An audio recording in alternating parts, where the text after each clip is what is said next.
Jesus took the lowest form of a servant and took care of people also too. Now, granted, he bounced on out to the desert. Sometimes it was like, I can't take any more of this, I'm out. And you have to draw good boundaries, but also at the same time, I would rather be servant-minded and servant-oriented so that people feel, if there is a God, this guy probably knows him. Hello everyone and welcome again to Revaluate with me, Fola. We've all been there standing in the face of peer pressure when the values you've learned and grown up with are threatened by the lifestyle of others around you. Then you have some tough choices to make. You either go with the tides of conformity or you take a stand for your convictions. This problem, I believe, is much more aggravated in modern times, especially with the normalization of unrestrained pleasures and the constant bombardments of influences from the internet, especially the social media. Our young men and women become caught between societal expectations and the search for a genuine, authentic identity. And that is why today I will be diving deep into a second part of the conversations that I started off with a young, wounded military veteran, Benjamin Sledge. Together we explore the profound topics of masculinity, rebounding from mistakes, especially when the odds are stacked against you, and the transformative role of faith in today's culture. Don't forget to also watch the first part of this conversation where Sledge and I discussed battles and the ongoing war in the Middle East. Let's get into it.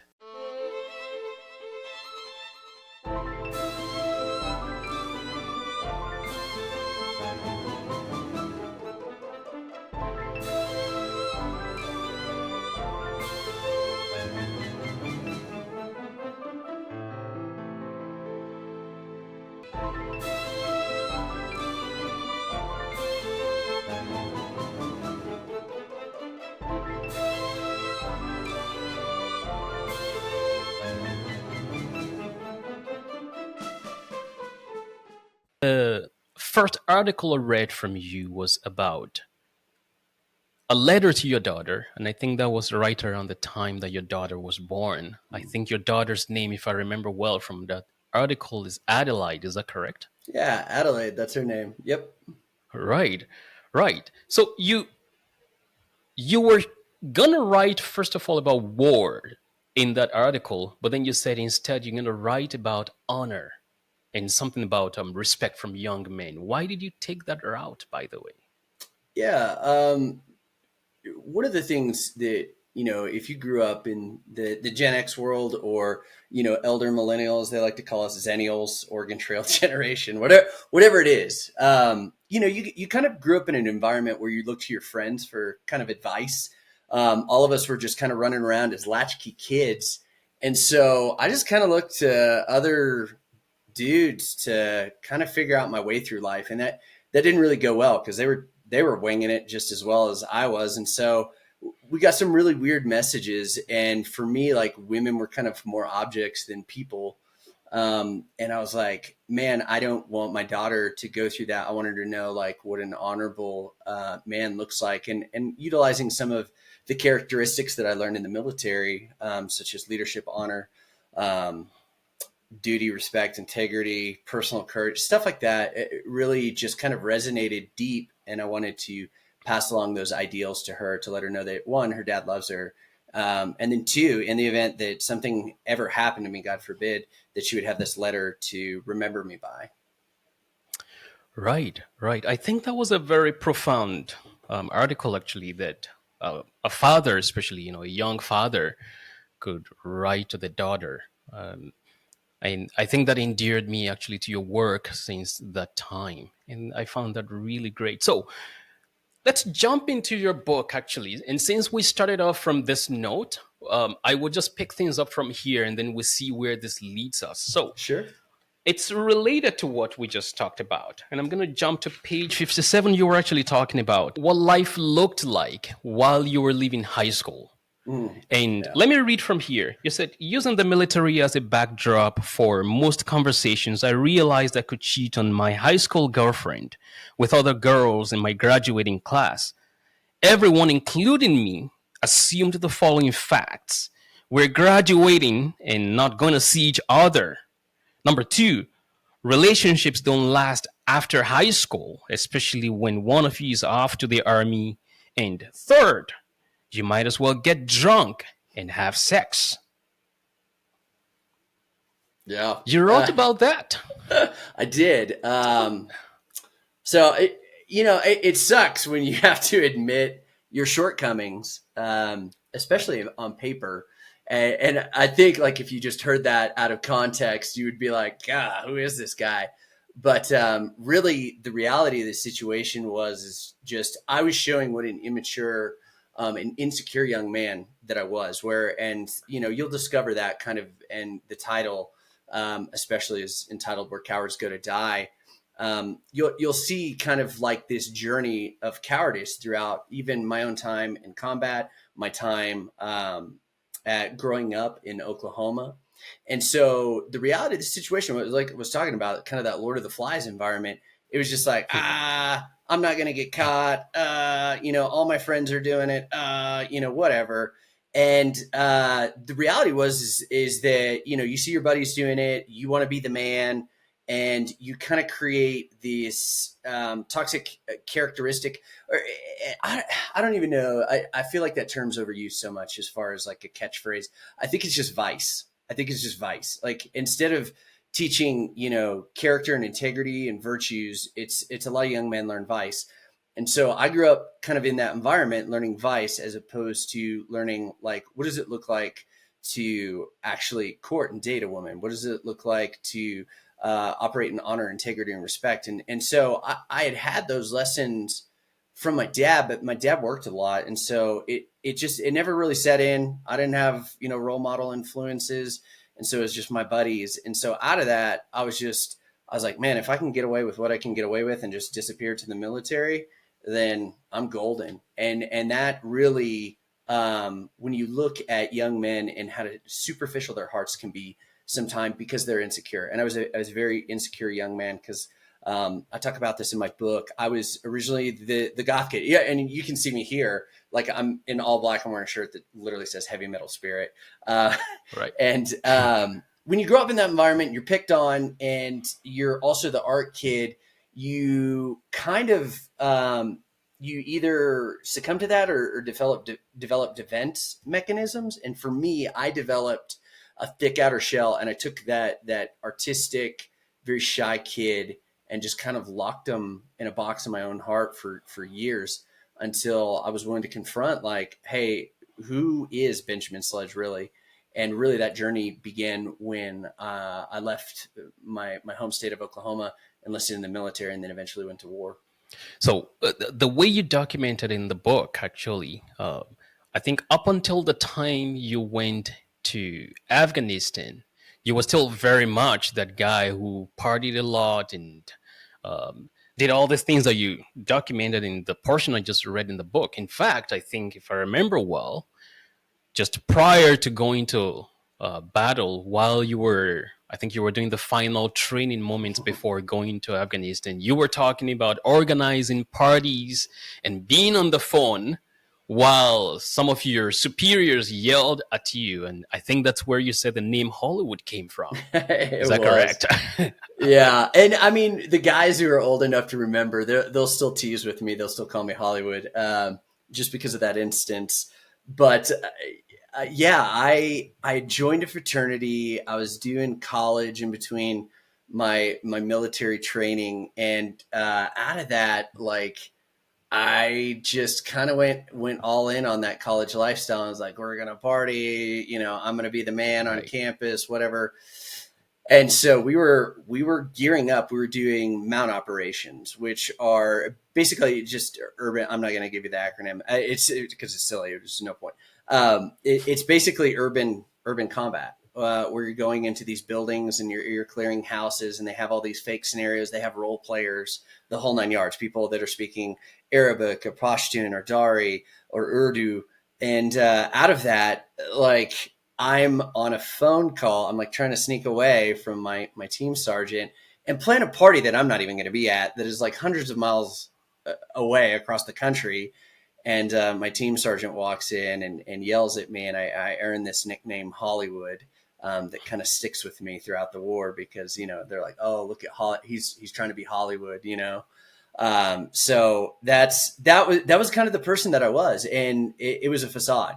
All of it was this veneer that I projected, when in reality I was really scared to be leaving to go to Afghanistan. And then two, I was really insecure about who I was.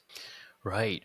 So one of the things I found surprising in your account in this book is actually you capture the emotional part of you to a great extent, and you talked about the denial phase of that, and I think you reckon with that also that many people like yourself, many young men, in fact, many men in the military, experience the same thing where men are afraid to actually say that they're scared Mm-hmm. because it's not seen as a sign of camaraderie, maybe, or some other reasons behind it why especially the male gender refuses to acknowledge that most times. And I think it's the reason why more and more in the society today we're seeing men who are having a hard time even knowing who they are, and even the concept of taking responsibility for their lives is becoming a lot more far-fetched.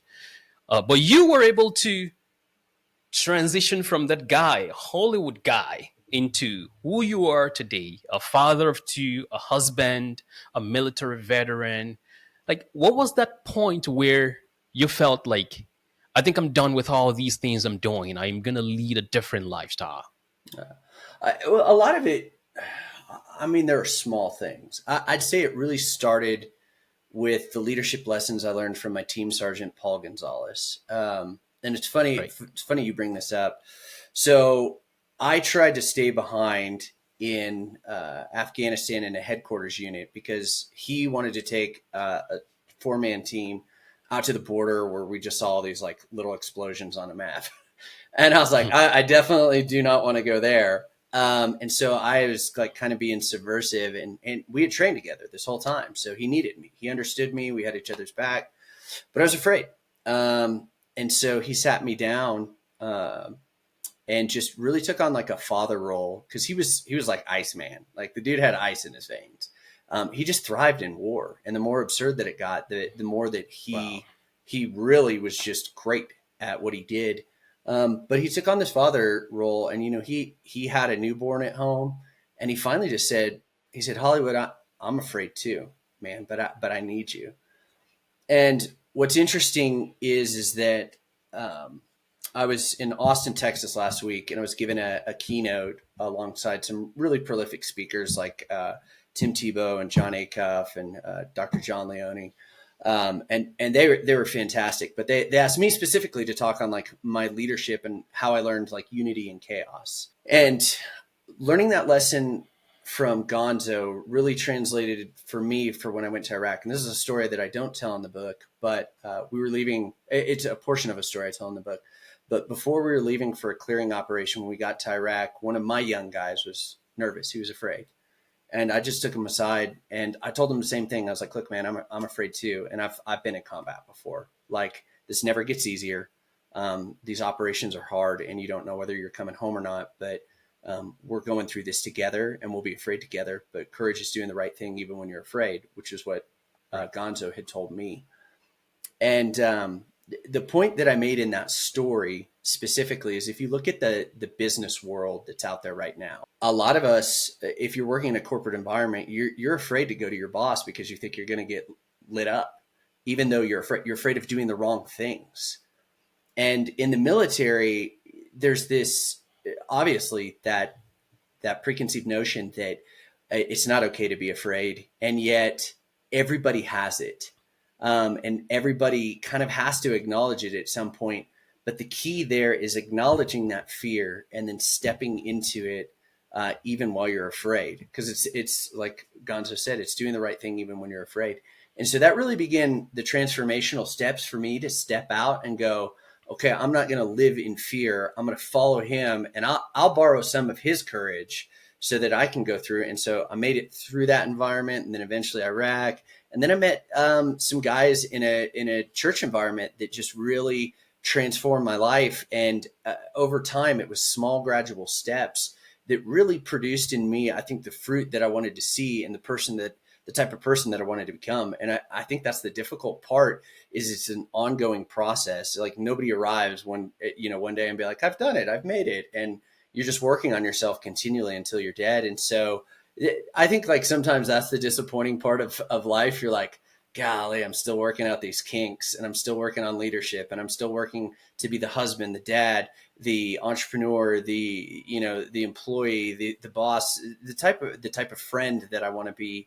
And it's always an ongoing work. I think where we fail really is when we shirk back and we don't keep taking those steps forward. So for me, it's a very long-winded way to say it's incremental steps every day, but it began all the way back in Afghanistan, and then really kind of supercharged my progress when I landed in Austin, Texas with my friends.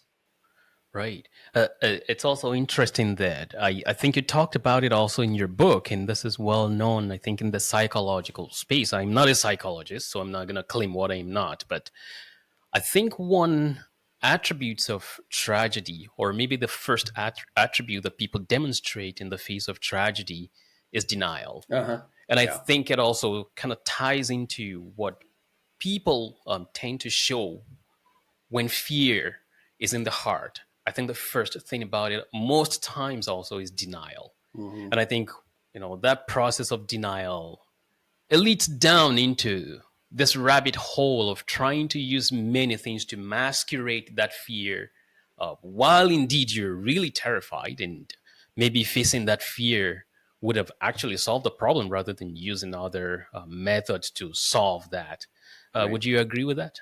I totally agree, and I think that's what we do. Is a lot of times we deny. I'm not afraid. Like we'll say, "Oh, I'm not afraid of my boss." That's not true. Most people are. They're afraid of losing their jobs, their livelihood, their financial stuff, and they feel at the same time that they have nobody to talk to about that fear because they'll get labeled as something, as opposed to the reality of vulnerability. Is that it's the first thing that we look for in other people, and it's the last thing that we want to reveal in ourselves. And out of that, when we take those brave, courageous steps, you're going to face one of two things. You're going to face either acceptance or rejection. And if you're facing rejection, are those the type of people that you really want to be around anyway?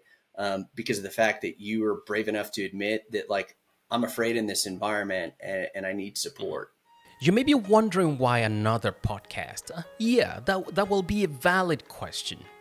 But sorry, Revaluate is not just another podcast, it is a project.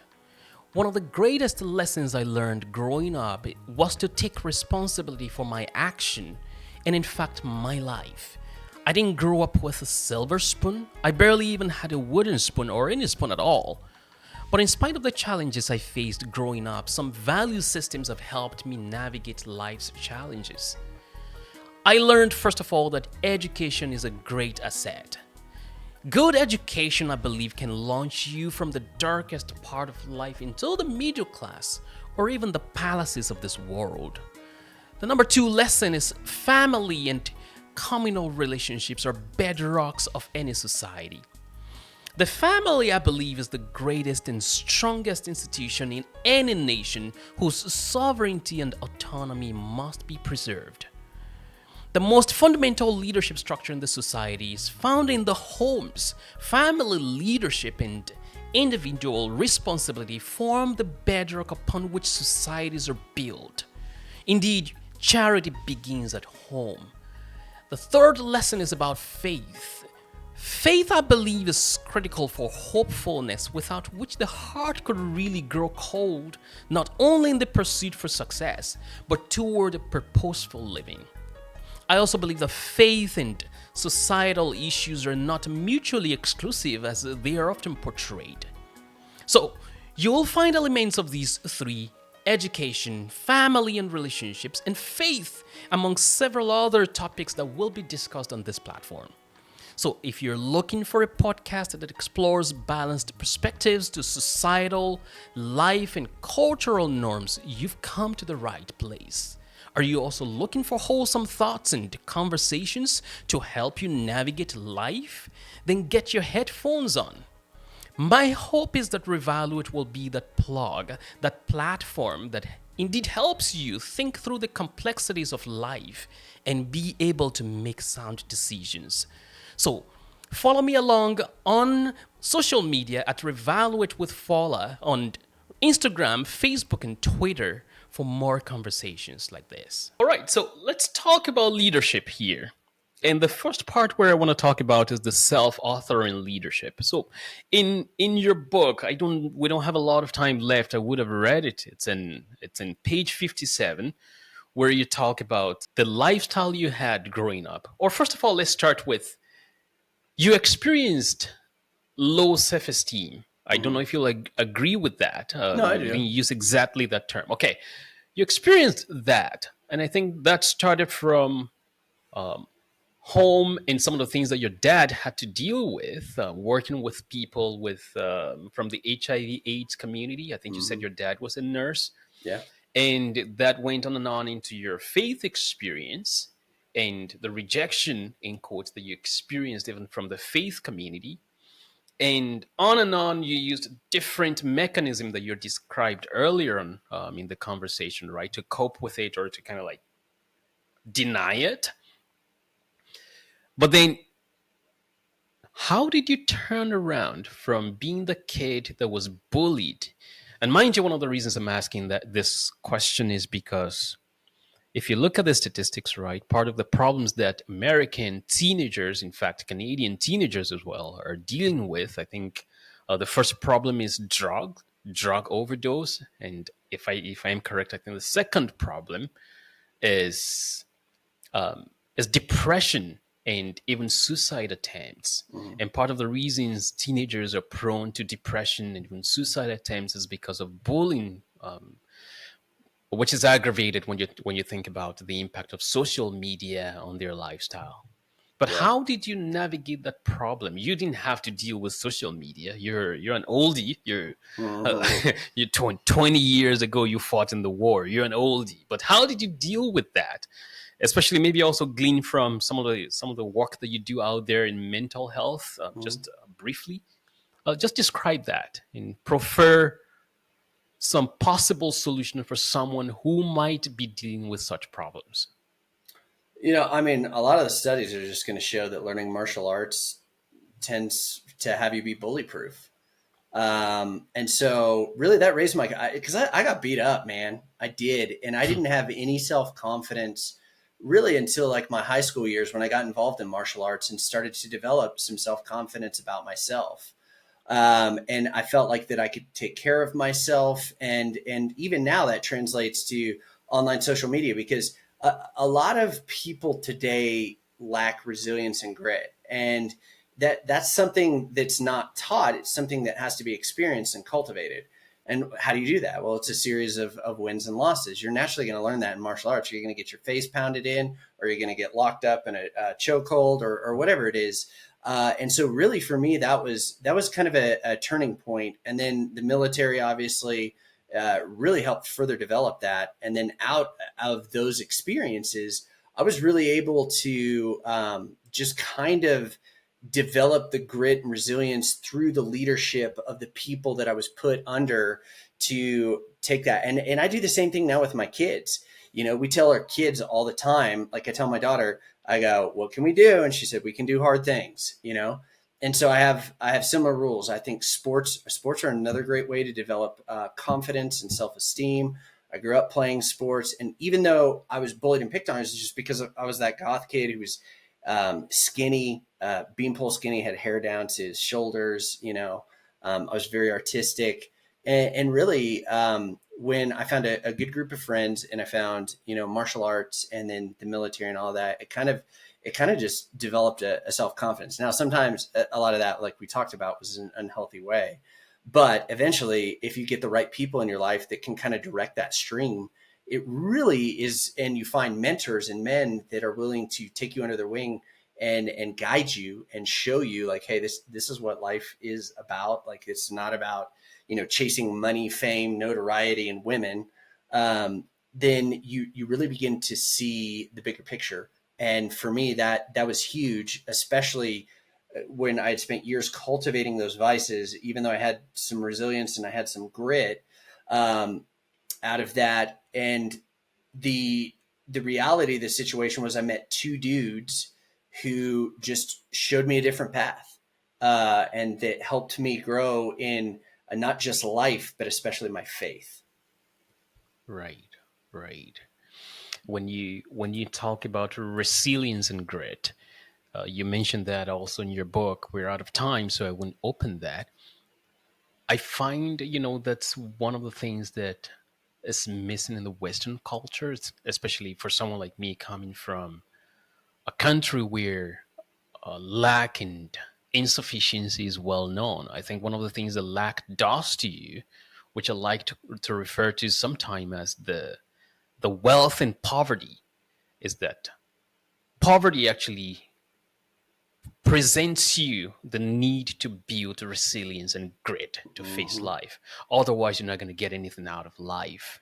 So when you compare that even with your military experience, that one of the things that was required of you is that grit and the resilience that is needed for battle.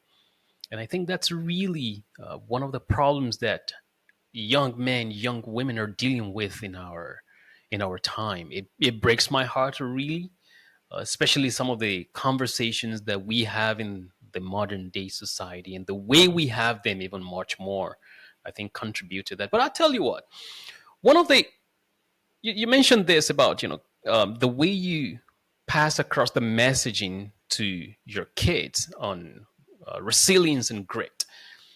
One of the fears, it's a very subtle fear that I have, and I say this to my wife every time, is how can I pass on my work ethics to my children? Of course, it's something that I know I have to face later on in life. And I want to pass it on without necessarily passing on some of the hardship that I went through. In fact, it's almost impossible to pass through some of the hardship that I went through. I've gone to bed without food before. I've had to ration food significantly before. I've gone many days without a dime in my pocket. I've been Mm-hmm. faced with rejection in the midst of unemployment before. My children will probably not have to face that kind of problem. But how, like, briefly, how would you pass that across as a parent, especially as a father, which I believe is significant in the life of any child? So I'll tell you a story real quick about my daughter. One of the things I learned in the military is we call this the warrior ethos. So I have ingrained this into my kids. We never give up, we never accept defeat, and we never leave a fallen comrade behind. And so it's okay to like suffer loss, and to lose. It's but you only lose when you give up. And so we have a rule in our house that if you do a sport, you have to see it through the to the end of the season, and then you can try something new.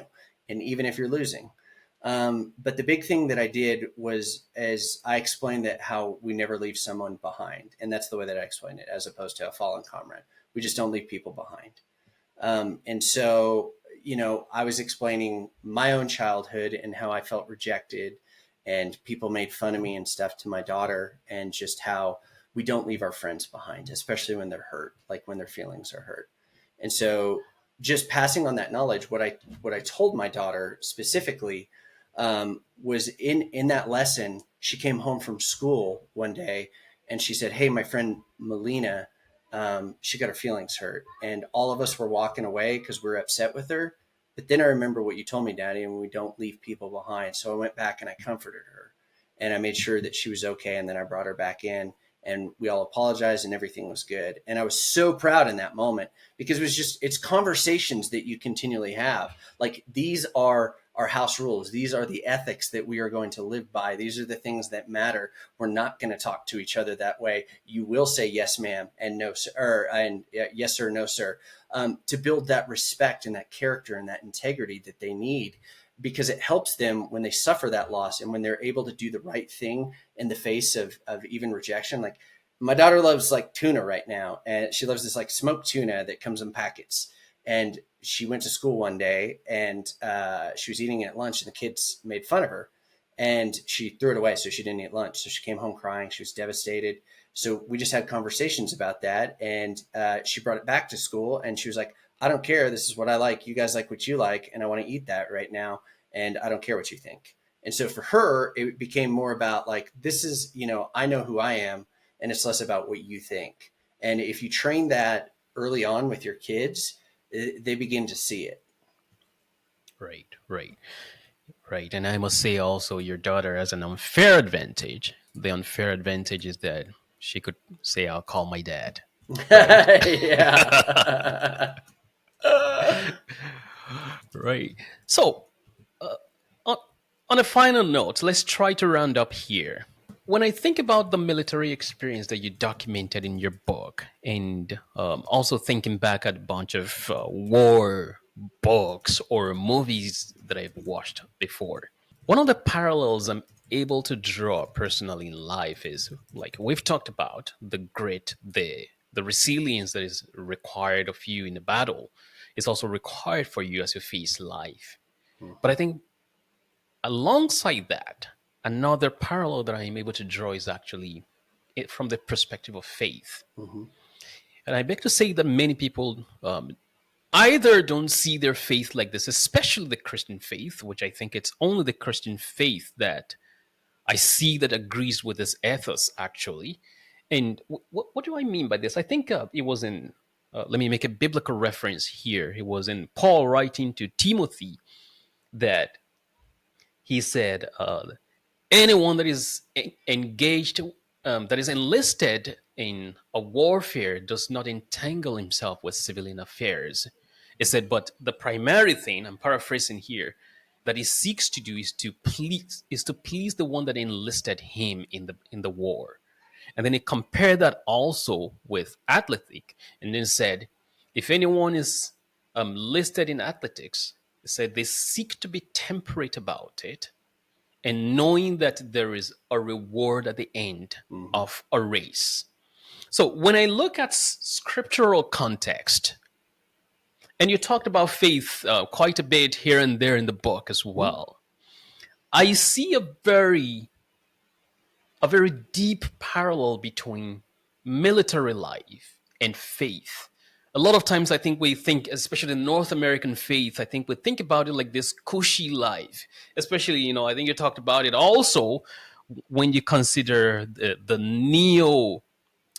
neo-Pentecostal movement. I love to call mhm. it the neo-Pentecostal movement because actually the real Pentecostal movement, are reading from church history, I don't think consider that the essence of faith is how much you're able to acquire, what you own or don't own, and that's Right. the yardstick that you use to measure your faith. With respect to this question, can you draw a parallel between military life and what faith will look like, should look like, rather? Yeah.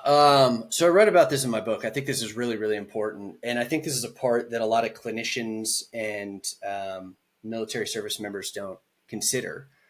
So for me, I grew up in the church. It was very much that neo Pentecostal movement where it was like word of faith, prosperity gospel, and I know they're having this problem in Nigeria too, where it's like send in all your money to these preachers, they get super rich, and they're like, look, my faith has made me super rich, and I go, it seems very contrary to like everything that you would read in the scriptures about like Jesus being poor, the disciples being martyred, foxes have holes, kind of thing. And so I walked away. And then eventually, when I met those two dudes and stepped into this church that really cared about the poor and the marginalized and humanity, they really showed me an authentic space in as far as the Christian faith, which I think is largely distorted in the West.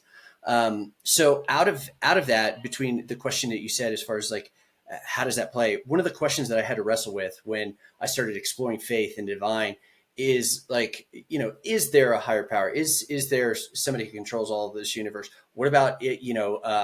If they do, if there is this God and if it's Jesus, then like what do bad things happen to good people? Kind of, really high level questions. But then again, the question that I really had to wrestle with is, as a soldier on a battlefield, you effectively play God. You have the power to protect life or take it away at will, and sometimes at random. You know, Wow. um, because it can seem at random. We're always like, we're like, did not expect that person to die. Did not, it was just tragedy or whatever. And I'm sure some people overseas thought the same thing. Their husband or kid went out for an errand or to play, and the next thing they know, they're gone, random. And you have the power to protect life or take it away. So on some level, as a soldier, it's like playing God. And, you know, we don't know scientifically. I would say, I think we believe, and I think everybody has their own opinions or their values. Like, I think I know what's going to empirically happen when I die, but that's based on my personal faith beliefs. But there's like no formative consensus across the board that says, like, when you die, this is exactly what happens. So there's this aspect of mystery and the unknown. And so when you're playing God and you send somebody to the great unknown, there's this very spiritual aspect to it. And so you have all these soldiers that come home and they don't know how to reconcile that. And so they are being medicated to death. They're being told, they were strong enough to handle the war, but not normal, everyday, cushy life anymore. And out of that, there's this really interesting study by Gibbons and colleagues that basically shows that if soldiers, when they get out of the military, whether they've seen combat or not, just because of the camaraderie that they form, and I'm going to get to this point in a second, exactly what you're asking. If they don't find a new unit, tribe, or faith affiliation, I think that's really, really key, like something to identify with, they'll struggle the rest of their lives. And so out of that, like, the military is built on community. I have your back, you have mine. The Christian faith is supposed to be the same. I've got your back, you've got mine. You carry my weight, I'll carry yours in the military. Same thing is true. That's what Paul says in Galatians, bear one another's burdens. And so there's a lot of parallels between there and like what you were talking about in Timothy 2, where he uses military service. When you look at Jesus talking to the Roman centurion, there's a lot of parallels that go on there. You have King David, who was a warrior and a poet. And out of that, you have the weeping prophet, Jeremiah, who talks in Lamentations about the warfare that he endured and how his soul's never going to forget. And there's a lot that can be learned from the military that parallels the biblical elements, that's going to help you further grow in your faith and understand those aspects, as opposed to taking it away. And I think the danger is that there are people, and I never forget that Jesus was a peacemaker, and I never forget that ultimately is my goal, that war and violence should be a last resort. I'm not anti-war. I'm not anti, like, Romans is very clear about, we don't bear the sword in vain. But I think it should be this last resort. And so you train for it, like, it's that John Wick thing, parabellum. If you want peace, prepare for war. And so I always, for me, it's always training. It's spiritually, mentally, emotionally, physically, in my relationships, all of it. I'm constantly training to become the best version of myself that I am in my faith, in my community. Right. And when you are in the military, that's what you're always training for too. I mean, you should be training for. They're always, kind of dirt bags, that sandbaggers and whatnot. Right. But ultimately, Right. that's how I see the parallels. Right. So it ties into something you mentioned in your book as well, which I totally agree with, that when you returned from Afghanistan, you said you missed war, which Mm-hmm. is, I think it's often said by veterans, and I find it strange as a civilian that you miss war. But what do I know? I'm a civilian. But one of the things you mentioned about that, with respect to that, is that the sense of purpose, the sense of camaraderie, that was specifically what you missed, and the sense of having the back of one another on the Mm-hmm. team, you missed that. There's no way I look at that and I don't remember the scripture, to be honest, and I think you talked about that also. But key point there is the sense of purpose.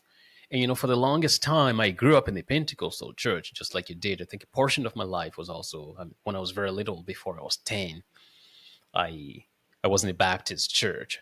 In Baptist, Pentecostal, kind of, Mm-hmm. Yeah. not too far from each other. But then, as great as the experience was, I began to ask the question of purpose as I grew up. Like, what's the purpose in this faith? What's that thing that I can actually wake up to every day and I find enough reason to latch onto this till maybe when I'm 60, when I'm 70? And tying it back to the military, also, the sense of purpose. How would you capture the purpose of faith and why it's important? Well, I mean, it really depends. Like, I always go back to the Westminster Catechism, which says, the chief goal of man is to glorify God and enjoy Him forever. And so out of that, for me, it's like, if I put my faith in this higher power, and like, that's the thing that I think a lot of people don't get, is like, I can intellectually rationalize myself out of faith. Like, I think most people can. I think that's why you have a lot of deconstructionist movements and evangelicals and all of that. That makes sense. And there's a lot of church hurt that goes on in Western culture. But for me, I cannot argue with my experience that I've had with God. Have I felt more fruit and joy in the midst of hardship, trials, and suffering? Yes. That didn't happen before in the past. And out of that, am I finding myself growing? Am I being a more compassionate human being? And again, the thing that I tell people that don't share my faith is like, look, you don't have to have faith to be a good person. But at the same time, like, for me, it's like, it's that question that C.S. Lewis poses so often, is he was like, the people who say, is there a God? It doesn't really matter that much. They haven't thought about the question all too deeply. And so for me, it's like, if there is this higher power that is built of love and wants us to love humanity, and out of that gave His Son so that we would love people in the same way, the Christian community is not doing a great job of that. And Dr. Timothy Keller makes a great point. He says, our church is known for their lavish love, for the way that they take care of people. They're not. And when you actually encounter like the real life gospel, the good news of Jesus, like who loves, serves, and takes care of the very people that oftentimes we hate, it begins to do a work in here. And it begins to, so like the things that I normally would have been like, especially like politically or whatever, I'd have been like, screw that guy, F that person, I hate them, my heart begins to soften. Things within me begin to change. And I begin to change. And not only do I become a better human, I become a better reflection of that faith and carry that message forward. Now, do I screw this up? Often. But I also go back to like what Martin Luther says, the Lord God wills it that the believer's life is one of constant repentance. That's line 1 of the 95 Theses that he nailed to the door of the Catholic Church. And so I'm constantly fine-tuning, honing, refining myself and going, what does it look like if people looked at me and go, man, that's a guy who's got some issues, but also at the same time is really working to love people really well. And so like at the end of my life, I just want to hear the same thing, well done. You ran the race really well. But more than anything, I want to hear that dude really loved people well. And it's why I really try and make myself available to people as I can. Like, I know there's this big movement, like it's like, say no to everything. And I'm like, yeah, I'll say no where I can. And I'm not going to sacrifice my family. But I don't ever want to become so puffed up and conceited that I forget that Jesus took the lowest form of a servant and took care of people also too. Now, granted, he bounced on out to the desert. Sometimes it was like, I can't take any more of this, I'm out. And you have to draw good boundaries, but also at the same time, I would rather be servant-minded and servant-oriented so that people feel, if there is a God, this guy probably knows him. Yeah, I agree with what you talked about there. I think essentially that's what the scripture calls. I think Peter actually was the one that called it the process of transformation, which some people also call the process of sanctification. Right? Yeah. Right. Which essentially it's that inward part being transformed by the character of Christ himself, right? And I find most times that's the part that we often miss out on in the Christian circles, and then we make it external things, how much you have, even though Jesus made it categorically clear, right? That a man's life is not consistent in the abundance of the things that he has. And the parable about Lazarus and the rich man also ties into that really well.